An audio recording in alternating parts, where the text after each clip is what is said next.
ဒီနှစ်ဖက်ချုံဆေးလေးကိုသိကြလားအများစုကဒီဆေးကိုသိကြမယ်လို့ထင်ပါတယ်ဒီဆေးကိုတောက်ခွဲသူလည်းအများကြီးရှိပါလိမ့်မယ်တချို့ကဆိုရင်ဒီဆေးကိုသွေးအားနေတဲ့ခါမျိုးတွေ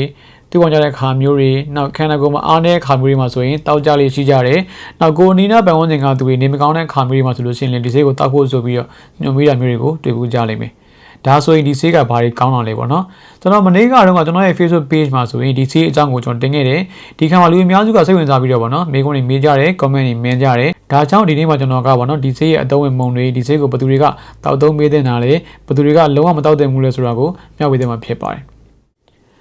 ဒီနှစ်ဖက်ချုံဆေးမှာဆိုရင်ဘာတွေပါလဲဆိုတော့ ferrous လို့ခေါ်တဲ့ iron ပေါ့နော်တန်တက်ပါတယ် manganese ပါတယ် copper ပါတယ်ဒီဆေးကဆိုလို့ရှိရင်တန်တက်အများကြီးပါတယ်တန်တက်ပြန်ပြီးဖြစ်ပြီးတဲ့ဆေးဖြစ်တယ်ပေါ့နော်သွေးရနေတဲ့သူတွေမှာဆိုရင်သုံးတယ်အဓိကအဖြစ်တန်တက်ချိုးတဲ့လို့ဖြစ်လာတဲ့သွေးရနေခြင်းမှာဆိုရင်ဒီဆေးကိုသုံးတယ်ဒါဆိုရင်ဒီဆေးကိုဘယ်သူတွေတောက်ပြီးလို့ရလဲအမျိုးသမီးတွေကလေးမွေးတဲ့ခါမှာဆိုလို့ရှိရင်သွေးဆင်းများတယ်သွေးရနေသွားတယ်ဒီဆေးတောက်လို့ရတယ်အမျိုးသမီးတွေကိုပြတ်ကြတယ်သွေးဆင်းများတယ်သွေးအားနေသွားတယ်ဒီဆေးကိုတောက်ပြီးလို့ရတယ်နောက်ခွဲစိတ်ခန်းထဲမှာပေါ့နော်သွေးထွက်များပြီးတော့သွေးအားနေသွားတဲ့သူတွေဒီဆေးကိုတောက်လို့ရတယ်နောက်အသက်ကြီးတဲ့သူတွေမှာဆိုရင်အစားအသောက်ကစားသုံးမှုနေတယ်အသားငါအသီးရွက်တွေကိုစားသုံးမှုနေတယ်ဒါဆိုရင်သွေးအားနေတတ်တယ်ဒီခါမှာဒီဆေးကိုတောက်ပြီးလို့ရတယ်နောက်ကိုဝန်ဆောင်နေတဲ့သူတွေမှာဆိုလို့ရှိရင်လည်းတန်တဲ့လိုအပ်ချက်ကြောင့်ဒီဆေးကိုတောက်ပြီးလို့ရတယ်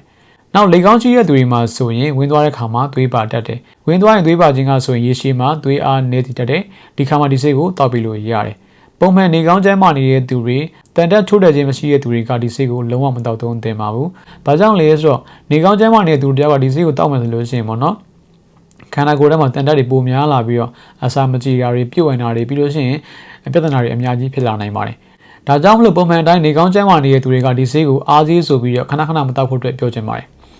ပြီးလို့ရှိရင်တယ်လက်စီမီးယားလို့ခေါ်ရဲပေါ့နော်မွေးရပါသွေးအားနဲ့ယောဂခံစားနေတဲ့သူတွေမှာဆိုရင်ဒီဆေးကိုလုံးဝမတောက်သင့်ပါဘူး။ဘာကြောင့်လဲဆိုတော့တယ်လက်စီမီးယားယောဂရှိတဲ့သူတွေမှာဆိုရင်ခန္ဓာကိုယ်ထဲမှာအာယုံလို့ခေါ်တဲ့တန်တက်တွေအများကြီးများပြားနေပါတယ်။ဒါကမှထပ်ပြီးဒီဆေးကိုတောက်မှဆိုလို့ရှိရင်ခန္ဓာကိုယ်ထဲမှာတန်တက်တွေပိုများလာပြီးတော့ပြဿနာတွေအများကြီးဖြစ်လာနိုင်ပါတယ်။ဒါကြောင့်မလို့ပုံမှန်နေကောင်းကျန်းမာနေတဲ့သူတွေကဒီဆေးကိုအားသေးဆိုပြီးတော့ခဏခဏမတောက်သင့်ပါဘူးလို့ပြောချင်ပါတယ်။အကောင်းဆုံးကတော့ဒီဆေးကိုကိုယ်သဘောနဲ့ကိုမတောက်ပါနဲ့ပေါ့နော်။ဆရာဝန်နဲ့ပြပြီးတော့မှဆရာဝန်ရဲ့ညွှန်ကြားမှုနဲ့ဒါဒီဆေးကိုတောက်သုံးပေးတင်ပါတယ်ဒီဆေးကတကယ်ကိုပဲအကျိုးအာနိသင်ကောင်းပြီးတော့ဗောနော်ဟိုခန္ဓာကိုယ်ရဲ့အားရှိတဲ့ဆေးဖြစ်တယ်ဆိုရင်မဲ့လေဗောနော်ကိုယ်သဘောနဲ့ကိုမတောက်သုံးသင့်ပါဘူးဆရာဝန်ညွှန်ကြားမှုနဲ့ပဲတောက်ဖို့အတွက်အားလုံးကိုအကြံပြုခြင်းပါတယ်